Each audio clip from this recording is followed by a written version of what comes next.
Sawadee Krap, I'm JP Mestanza. It's Monday, May 23. Welcome to Phuket Xtra, brought to you by PPCPhuket.com.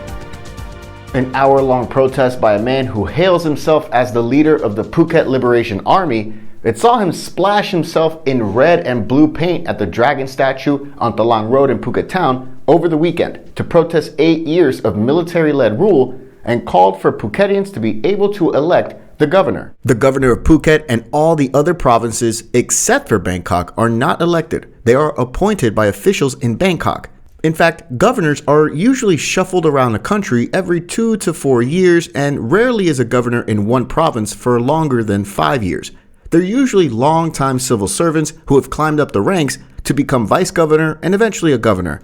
In contrast, the Phuket Provincial Administration Organization, colloquially known as the Obojo, including its president, they're elected, and it's the highest elected governing body in any province. On Sunday, in Phuket town's Talang Road area at about 5:30 p.m., Tirayot Sidimas, known as Wave, covered himself in red and blue paint, the colors of the Thai flag, and called for the people of Phuket to elect their own governor. This came the same day as the election was underway in Bangkok, in which residents in the capital were casting their votes to see who would become the governor of the Bangkok metropolitan region, the only area in Thailand allowed to elect their own governor. At the same time, Wave also called for an investigation into how the coup d'etat that took place in 2014 led to certain people in the country becoming very, very rich. Yesterday, May 22nd, was the 8-year anniversary of the coup d'etat that saw the commander of the Royal Thai Armed Forces at the time, General Prayut Chan-o-cha, take power and establish the National Council for Peace and Order, becoming acting prime minister. He remains in power to this day, after winning a nationwide election in 2019 through the military-aligned Palang Pracharat Party, and the entire Senate was pretty much stacked with former military officers and those connected to them. The location of Wave's protests gained attention of many people who had parked in the area and were making their way to the popular Lad Yai Walking Street Market just a block away on the same road. His protest ended at 6:30 p.m. under watch by local cops, without incident. For more, visit thephuketnews.com. With reports that there are over 100 confirmed cases in 12 countries of the Monkeypox virus, an emergency operations center is now up and running in Bangkok to monitor the spread of this new disease. The Public Health Ministry and the Department of Disease Control is keeping a close watch on the progress of the outbreak, though it has yet to be detected in Thailand. Infections of the new monkeypox virus has been confirmed in 9 European countries, including Germany, Italy, France, and Spain, as well as in the United Kingdom, the United States, Canada, and Australia. Some reports describe monkeypox as a mild form of smallpox, which was actually eradicated in 1980. Symptoms include fever, body ache, headache, fatigue, rash, and swollen lymph nodes, with symptoms lasting 2 to 4 weeks, according to reports, and the fatality rate is about 10% at the moment. According to the DDC, monkeypox is transmitted to humans through close contact with an infected person or animals, though human-to-human transmission is limited, but it is possible through close contact with body fluids and contaminated materials. Reports right now say that scientists believe it's unlikely that the monkeypox will cause a pandemic like the coronavirus.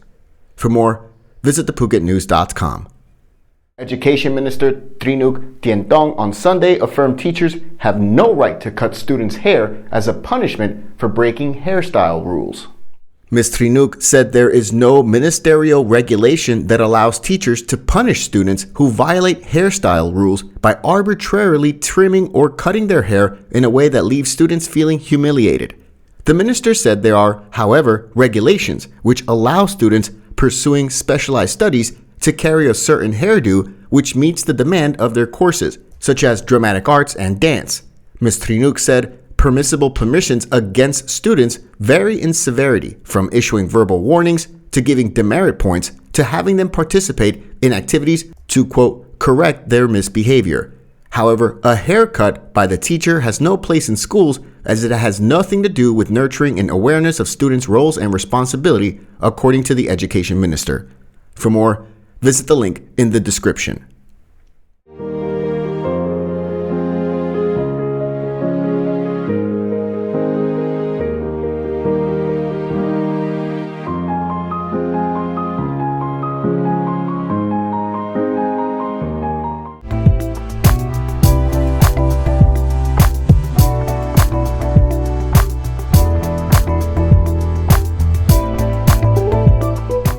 Officials in Bangkok are now expanding their decision to reopen nightlife and entertainment venues to high surveillance yellow zones after giving blue and green zones the go-ahead last week.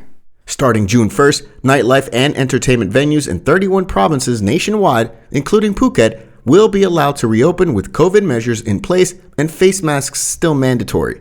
No longer will bars and pubs have to reopen as registered restaurants in these provinces in order to operate. And while the plan was initially to allow only these venues to reopen in blue and green zone provinces, officials are now including the other 46 high surveillance yellow zones. Meanwhile, officials say that the Thailand Pass registration requirement will be scrapped for Thai nationals returning by air from June 1st. Thailand Pass could be scrapped for foreign nationals starting July 1st, according to reports. For more, visit the link in the description. For this entire week, the Aqua Lumina Festival will be lighting up Nai Harn Beach with illuminated sculptures, multimedia shows, and projection mapping, along with live entertainment. This festival began in Krabi last Saturday, May 14th, and continued in Phuket with a grand opening event on Friday, May 20th. The festival, organized by the Tourism Authority of Thailand for the southern region of Thailand, will continue until May 31st at Nai Harn Beach, before heading over to Phang Nga Province from May 27th to June 2nd at Memories Beach in Khao Lak. Entrance is free. Free shuttle buses to and from the Aqua Lumina activities area at Nai Harn Beach at the southwestern end of Phuket will be organized. The buses depart from 3 pickup points, including Phuket Municipality Market 1 on Ranong Road, Central Floresta Shopping Mall, and at Non Harn Park in Karong Beach, every hour on the hour starting from 4 p.m. to 9 p.m. daily. Returning free shuttles will depart from Nai Harn Beach every hour from 6 p.m. to 10 p.m. with one last bus at 10:30 p.m. For more, visit thephuket.news.com. Thanks for joining us here on Monday here at Phuket Extra, brought to you by pvcphuket.com. Join us again tomorrow. Until then, stay classy, Phuket. Phuket's rapid modernization has made it one of the world's premier holiday destinations. Investors can still buy quality condominiums for as low as $75,000 and luxury properties can go all the way up to 20 million. Condominiums in Phuket are a safe, secure bricks and mortar investment offering foreigners freehold ownership. Call or email Thai Residential, Phuket's #1 trusted real estate advisor, to find your perfect Phuket property.